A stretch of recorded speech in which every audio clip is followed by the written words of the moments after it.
ስለዘደየብካኒ ጎቦ ስለዘኸለፍካኒ ብድሆ ስለዘሳገርካኒ ማዕበል ተመስገን እምበርታይ ክብል ስለዘደየብካኒ ጎቦ ስለዘኸለፍካኒ ብድሆ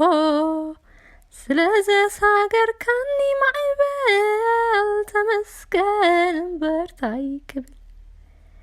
አይሞትም በሕይወት ከነበረ ናይ ጎይታይ ስራሕ ክዛረበ ናይ ሞተይ መርደዝ ዝሰማዓኹም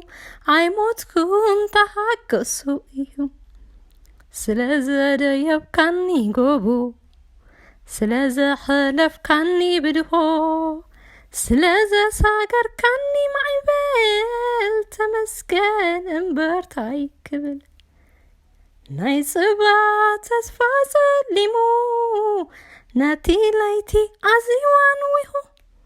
ናይ ጎድነይ እሾ ዝነበረ ትወግእ ናበይ በረረ ስለዘደየብካኒ ጎቦ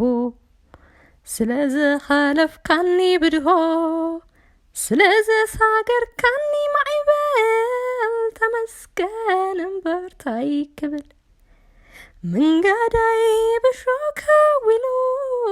ነጋረይ መጻ ወዲያን ኩሉ ሓሊፈዮ ካብ ዳዋም ሊተ ናይቲ ገበል ረስረጊተ ስለዘደየብካኒ ጎቦ ስለዘኸለፍካኒ ብድሆ ስለዘሳገርካኒ ማዕበል ተመስገን እምበርታይ ክብል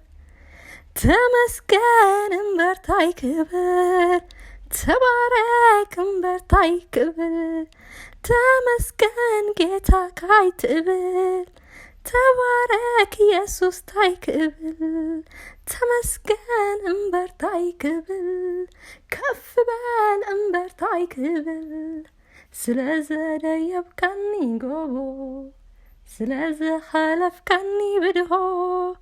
ስለዘሳገርካኒ ማዕበል ተመስገን እምበርታይ ክብል ተመስገን እምበርታይ ክብል ልዕል በል ኢየሱስ ታይ ክብል